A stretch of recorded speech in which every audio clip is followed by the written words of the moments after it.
চিপাঝাৰত বাজিছে বিজেপিৰ যুৱ নেতা ডক্টৰ বনমালী শৰ্মাৰ ৰণডংকা। আজি বনমালী শৰ্মা ফেন্স ক্লাবৰ উদ্যোগত চিপাঝাৰ নাৰিকলী শিৱ মন্দিৰ খেলপথাৰত বিশাল সভা অনুষ্ঠিত হয়।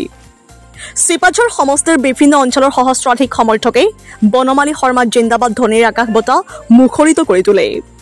সভাৰ শেষত সাংবাদিকসকলৰ লগত মত বিনিময় কৰে লগতে আগন্তুক 2026 বিধানসভা নিৰ্বাচনত চিপাঝাৰ বিধানসভা সমষ্টিৰ পৰা বিজেপিৰ দলৰ প্ৰাৰ্থী হিচাপে নিৰ্বাচন খেলাৰ বাবে প্ৰস্তুতি চলাই আছে বুলি সাংবাদিকসকলক জানিবলৈ দিয়ে। চিপাঝাৰৰ পৰা সংবাদদাতা অমৰ জ্যোতিনাথৰ ৰিপৰ্ট। হয়, মই সকলোলৈকে কৃতজ্ঞতা আৰু ধন্যবাদ জ্ঞাপন কৰিছোঁ। আজি পবিত্ৰ শিক্ষক দিৱসৰ দিনাখন মোৰো উপজা দিন আৰু নিশ্চিতভাৱে আজিৰ এই শিৱ মন্দিৰৰ প্ৰাংগণত চিপাঝাৰ সমষ্টিৰ ভিন্ন প্ৰান্তৰ পৰা মই ভবাতকৈ যথেষ্ট বেছি পৰিমাণে মানুহ আহি আমাক সমৰ্থন আগবঢ়াইছে, শুভাশীষ জ্ঞাপন কৰিছে।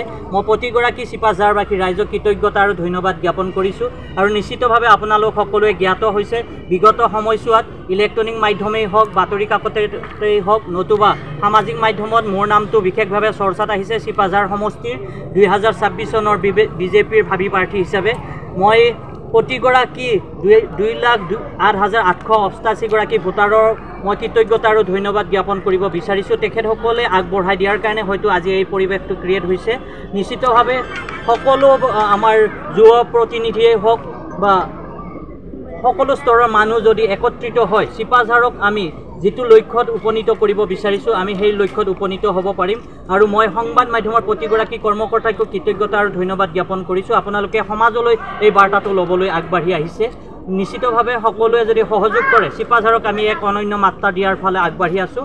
আৰু এই সুযোগতেই মই মোৰ ৰাজনৈতিক গুৰু তথা অসমৰ জনপ্ৰিয় সৰ্বকালৰ সৰ্বশ্ৰেষ্ঠ মুখ্যমন্ত্ৰী ডক্টৰ হিমন্ত বিশ্ব শৰ্মাদেৱকো আহ্বান জনাইছোঁ, অনুৰোধ জনাইছোঁ তথা অসম ৰাজ্যিক বিজেপিৰ সন্মানীয় সভাপতি মোৰ শ্ৰদ্ধাৰ দাদা দিলীপ শইকীয়া ডাঙৰীয়াকো অনুৰোধ জনাইছোঁ তথা ৰাজ্যিক তথা কেন্দ্ৰীয় নেতৃত্বক অনুৰোধ জনাইছোঁ। তেখেতসকলেও এবাৰ সুবিচাৰৰ জৰিয়তে চিপাঝাৰ সমষ্টিক প্ৰতিনিধিত্ব কৰিবলৈ ৰাইজৰ আহ্বানটো যাতে তেওঁলোকে বিবেচনা কৰে। আৰু নিশ্চিতভাৱে সকলোৰে সন্মিলিত প্ৰচেষ্টাত আমাৰ যিটো লক্ষ্য অসমক 126টা সমষ্টি, চিপাঝাৰক 126টা সমষ্টিৰ ভিতৰত অন্যতম 5টা সমষ্টিলৈ ৰূপান্তৰ কৰা যিটো প্ৰচেষ্টা, সেই প্ৰচেষ্টাত আমাক উপনীত হোৱাত সহায় কৰিব। আজি বিভিন্ন দল সংগঠনে আপোনাক উপজা দিনৰ শুভেচ্ছা উপচাই পেলাইছে, কেনে লাগিছে আজি এই মুহূৰ্তত আপুনি ৰাইজক প্ৰতিনিধি? হয়, মই এই সময়তে আপোনালোক সংবাদকৰ্মী হিচাপে মই যিহেতু জাৰ্ণেলিজিমৰ এজন মাষ্টাৰ ষ্টুডেণ্ট হয়, মই সেইকাৰণে সংবাদ মাধ্যমক সদায় সন্মান কৃতজ্ঞতা জনাব বিচাৰোঁ।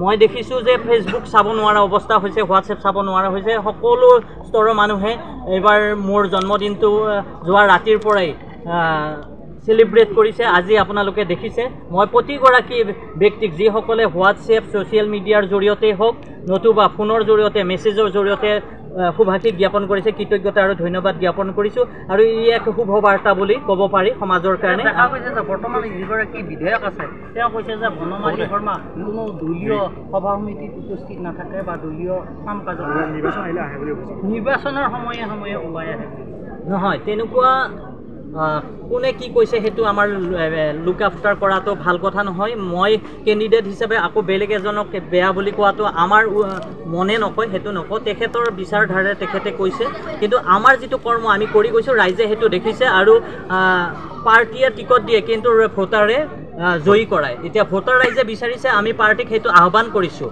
আৰু আমি কি ধৰণৰ কাম কৰিছোঁ সেইটো দলীয় নেতৃত্বই ভালকৈ গম পায়। কোনোবা এগৰাকী ব্যক্তিয়ে নিজে টিকট ল'বও নোৱাৰে, দিবও নোৱাৰে। আমি এইটো বিষয়টো ঊৰ্ধ্বতম কৰ্তৃপক্ষলৈ আগবঢ়াইছোঁ। তেখেতসকলে বিচাৰ কৰিব সময়ত কোনে টিকট পাব আৰু কেনেকৈ আমি আগবাঢ়িম। চিপাঝাৰ সমষ্টিত নতুন প্ৰজন্ম আপোনাৰ লগত ওলাই অহা দেখা গৈছে, কি কাৰণ কি বুলি ভাবে আপুনি?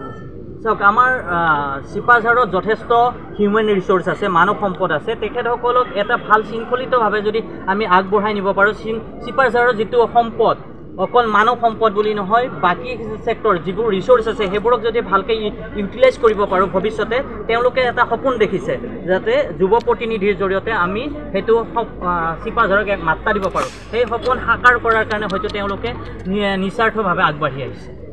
হ'ব।